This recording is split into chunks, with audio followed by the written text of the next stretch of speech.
Welcome to logisticsexplained.com. Our guest today is Kathy Jones from Delivery Solutions, Delsol Limited. Thank you so much for joining us today, Kathy. Thank you for having me. It's a pleasure. Tell us a bit about your business and what you do. Okay, so Delivery Solutions, Delsol, as we're known, is a independently owned courier business based in North Wales. So we're part of the APC network. We're also part of the TPN network, part of Haschem. We also do some storage, haulage. We've got local eco plan. We do same days. And we also have another two businesses within the group, which are HFO In, which is a haulage business that are in pallet track, and Delsol International, which are a freight forwarding business. So it's a big, complex business, lots of different aspects of it. Yeah, we like to be the sort of one-stop shop. Great. I also asked this question, what brought you into the lovely logistics sector? I'll be perfectly honest, it was the hours and the location of the job. I started 13 years ago, part-time in customer service. It was around school hours, Monday to Friday, so I thought it was perfect for my lifestyle. And I was very lucky to have the opportunity to be trained firstly in HR. I then went on to head up the senior leadership team, did a strategic leadership and management course, and then this is now my third year as group CEO. Oh, well done. And most people, in these conversations, and including myself, we sort of fell into the industry, but once you get into it, you love it, and it also drives you mad, but we love it. I always describe it as organised chaos, because every day, as you say, totally different, and you don't know what's coming your way, and you either like that or you keep away from it, one of the two. But once it gets under your skin, it's great, So tell us about your business and how you see, the business and the sectors you're in changing over the next few years, please.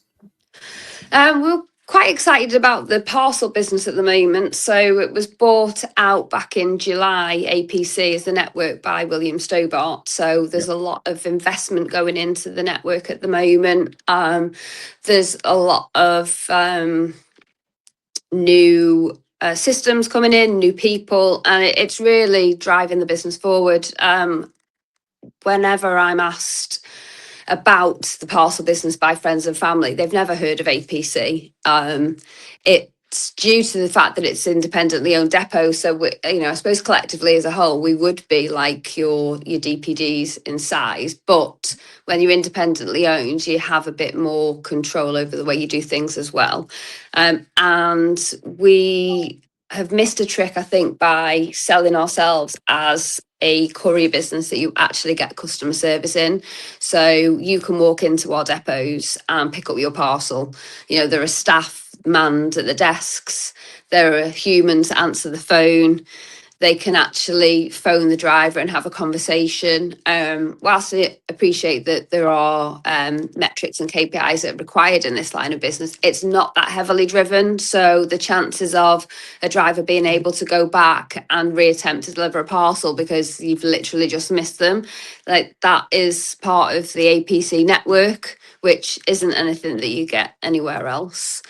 There's been a change in the TPN network as well recently under new leadership. So again, it's quite exciting to see how people are wanting to drive the business forward, looking at sustainability as well, which is a big thing at the moment. Obviously, we run many vehicles, our carbon footprint does have a massive impact.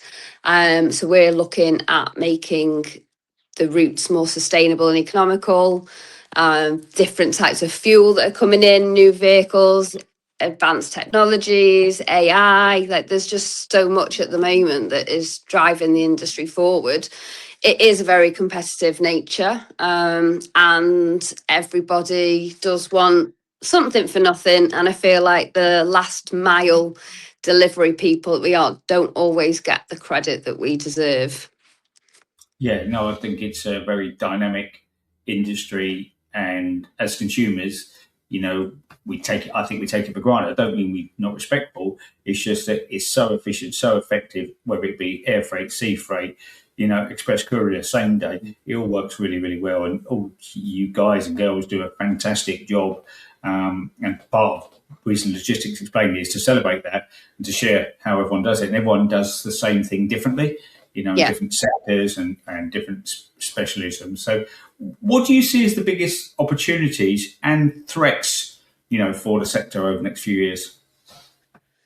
We're just starting to embrace our AI journey, and I do think that there is a lot taking some of the manual, mundane tasks away that will free up people to actually keep on doing what our customers want, which is that human interaction. You can only automate so much. We don't want to get rid of people because they're at the heart of the operation and what we do, but we would like our people to have more time to be able to speak with customers. You don't want to be having to put the phone down because it's ringing constantly. You want to have that relationship, because that's the most important thing in transport. Being able to explain to your customer if something goes wrong, why it has. So by automating some of the more mundane things, I think that's going to be massive in freeing up people's time. Challenges, again, I think it's the rise in living wage and the fact that everybody would move for 5p less a parcel. It's really in a price war, and that's quite damaging, because the only person that wins in that is the customer. We're providing service, and there's a cost to that service, and that cost should be maintained throughout. No, okay, no, appreciate that. It's certainly a competitive sector, and the economy is pretty flat, to be polite, at the moment. So that sadly drives people towards costings, doesn't it? Sometimes, sadly. And you sort of mentioned about AI, and how do you see the continual changes in technology affecting both your business and the sector more generally? Well, when we spoke to a guy last week about the driverless vehicles came up about 3 times. I really can't get my head around that. For A to B for taxis, maybe, but when you've got pallets and parcels on, how I don't really see how that would work. I think it's more about the efficiencies, route planning, being more reactive to things that happen out in the field, rather than some of the more experienced drivers kind of do things the way that they've done them because they know the route and they know the area. But actually, if you've got the technology that says, even the sat nav, for instance, that road's closed, so go this way, or there's more traffic there and congestion. So just really having the data quicker to make better informed decisions. Yeah, so it might be part of the solution, but maybe not completely change things. Yeah. Yeah. Good. No, I thought so. And what are people in the sector maybe not publicly talking about that maybe they should be?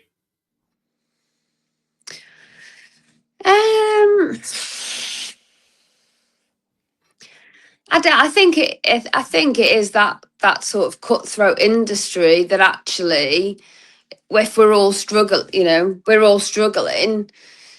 why do you want to go in and undercut someone and do it for even less if it's not worth it? I think if we were all honest and said we can't do that for that price because it doesn't make us any money, and nobody did it for that price, then the customer would understand what the true value of that service was. Yeah, you're right. And if you look back to COVID, prices went up, steeply at that time, didn't they? And the Yeah. expectation was lowered because if you remember home deliveries, drivers didn't need to get a signature; they just dropped it Yeah. off the way. Because Yeah. of So it's funny, but in a super competitive market, it can be that race to the bottom. But yeah, like you say, it's super competitive. And you mentioned it earlier. How does the green transition impact your sector? And are people do people want it, and do you think there's a potential for people to pay for it as well? People want it for their tenders and their ESG, but they don't want to pay for it, is what I've found. We've got 3 electric vans in our parcel fleet at the moment, and they're on local routes, and that works from our D-side depot. But when you actually look at our delivery area across North Wales, there isn't the infrastructure for chargers for us to be able to run that type of fleet. So I think that in certain aspects we might be at a disadvantage of that, because some of our couriers in the inner cities could probably run a greener fleet cheaper. So I do think that it's different depending on your delivery area and the demographic. But yeah, people don't want to pay for it. They say that they want sustainability, they say that they want to reduce the carbon footprint, but it seems to me that it is more of a box ticking exercise when it comes down to it. For example, we had a quote for a customer on some a more sustainable pallet wrap, and it for over £6 a roll. I think it was £26 a roll. No. Yeah. So what do you want us to do then? And do you think Tied your hands. ultimately legislation by a government may help drive what everyone wants to do? Because I would say, as consumers, we would all ideally like, when we have a shipment, to have maybe a normal price and then a green price, maybe say 10% more or something that you could live with. Yeah. But obviously, we need to make sure that went back to the right place. So, do you think legislation may help, the green transition?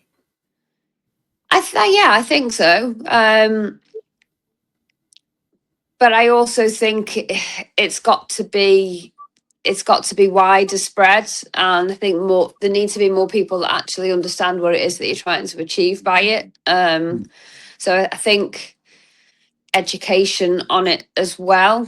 I found it difficult in trying to convince my dad, for instance, when I went on a sustainability course, of why I was looking at these different things, because we had an interesting viewpoint on that, and I don't feel that everybody is on the same page. So yes, perhaps if there was legislation in place, it's a case of, well, it's not whether you want to or not, you have to, and that does change things.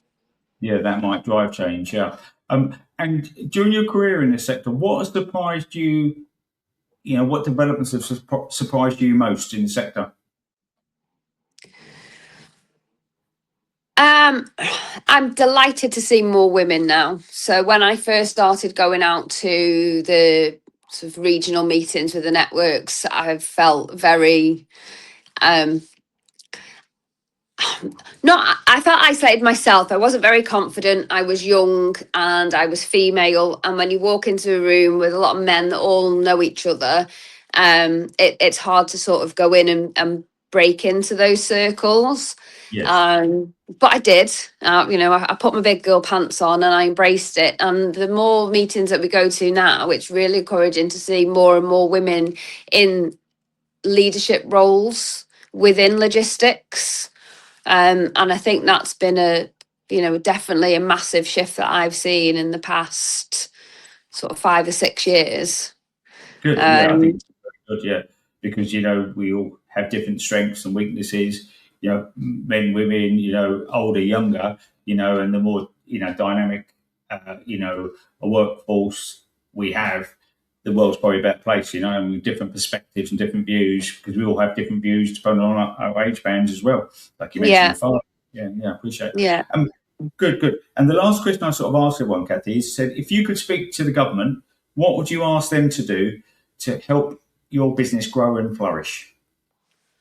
I would ask them to stop hiking up the living wage and stop hiking up the NI contributions, and actually allow us to be able to pay our staff in the way that we want to.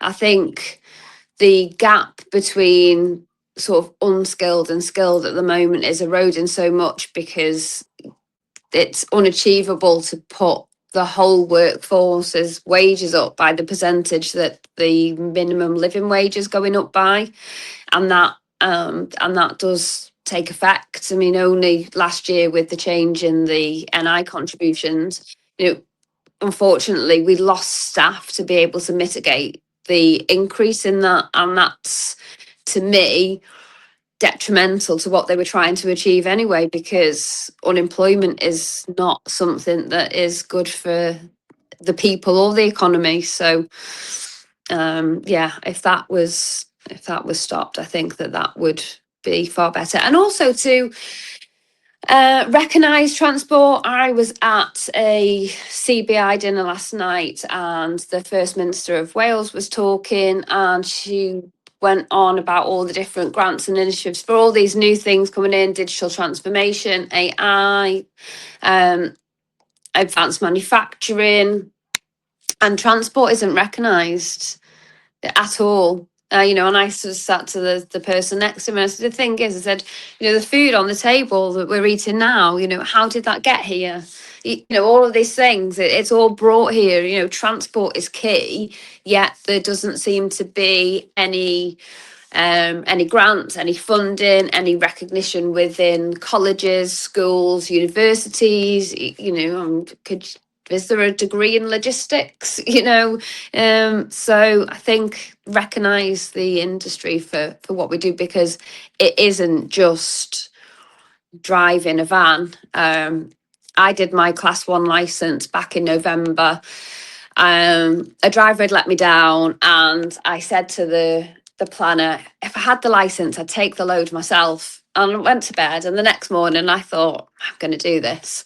So I did my Class 1 licence, and I've had to do, for our insurance, I've had to be accompanied for 7 days before they'll insure me to drive by myself. And I've done 6 so far. 5 of those have been great. They've been A to B, whether it's been going to the hub to change over a trailer, moving trailers between Delsol and HF Owen.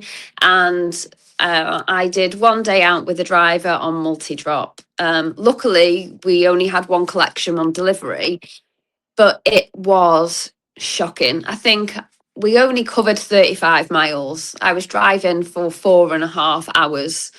The places that you're expected to get into, and you've got to process this yourself, which way to go, the low bridge, which way to turn in, where the next collection is, where the pallet is on your trailer. Like, it's really challenging.